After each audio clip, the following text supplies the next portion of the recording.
On a souvent cette impression que le français qu'on entend dans la rue, c'est une autre langue, non? Complètement différente de celle qu'on a apprise dans les livres.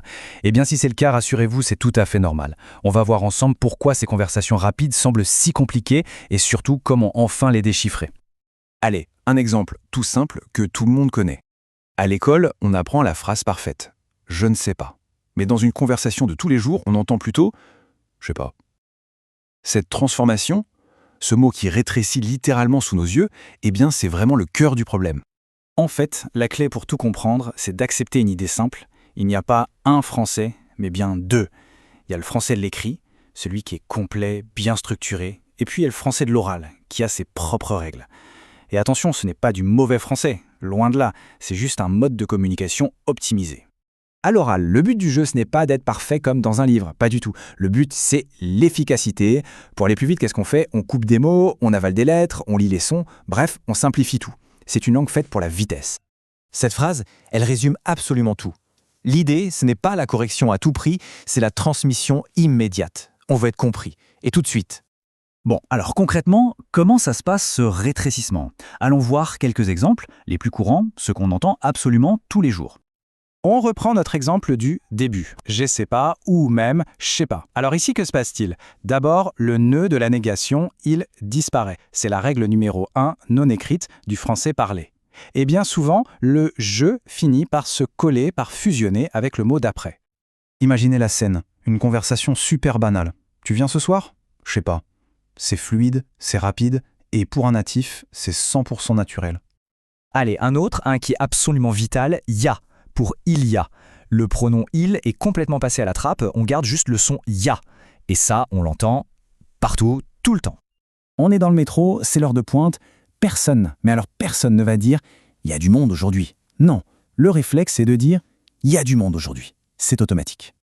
Un autre grand classique, je suis. La version courte de je suis. Là, c'est le E du je qui saute tout simplement pour que la phrase coule mieux, pour que ça aille plus vite.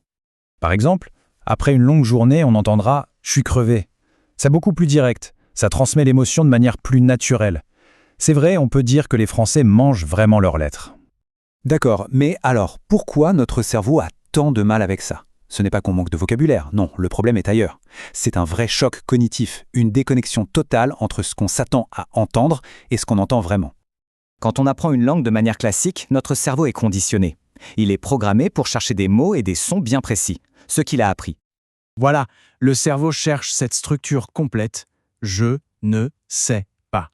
4 blocs bien distincts, une grammaire parfaite qu'il connaît par cœur. Sauf que, dans une conversation réelle, ce signal super clair, il n'arrive jamais. Le cerveau reçoit une réalité sonore complètement différente, bien plus condensée. Il reçoit ça, je sais pas, un seul bloc de son, très court, un peu flou. Et là, il cherche dans sa base de données et il ne trouve rien qui corresponde exactement. Résultat, il panique. Et c'est le blocage. Le but du jeu, ce n'est donc pas d'essayer de corriger mentalement ce qu'on entend pour le faire rentrer dans les cases qu'on connaît. Non, le vrai objectif, c'est d'entraîner son oreille à reconnaître ces nouvelles formes sonores comme des équivalents valides. Maintenant, question super importante. Est-ce qu'il faut se forcer à parler comme ça? La réponse, c'est non. En tout cas, pas tout de suite. La première étape, la plus cruciale, c'est la compréhension, bien avant l'imitation. Et c'est une nuance qui change tout. Comprendre ces formes, ça permet de les intégrer naturellement avec le temps. Mais si on essaye de les forcer trop tôt, sans être vraiment à l'aise, ça peut vite sonner faux, un peu comme une caricature. Alors, le chemin le plus simple, c'est celui-ci. D'abord, on se concentre juste sur l'écoute. Ensuite, on commence à repérer activement ces formes contractées quand on les entend. Et après, tranquillement, sans se mettre la pression, on les laissera venir dans notre propre façon de parler. Parce qu'il y a un moment où tout bascule. C'est le moment où le cerveau arrête de chercher désespérément la forme écrite qu'il a apprise.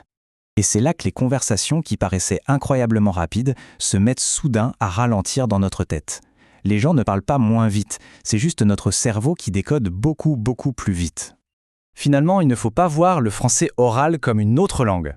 C'est la même langue. Simplement, c'est la langue en mouvement, la langue vivante, adaptée à la vitesse de la conversation. Et ça nous amène à une question intéressante pour la suite. Et si les sous-titres, dans les films ou les séries, nous montraient ce qu'on entend vraiment, au lieu de la version écrite parfaite? Imaginez un peu comme ça changerait tout pour l'apprentissage.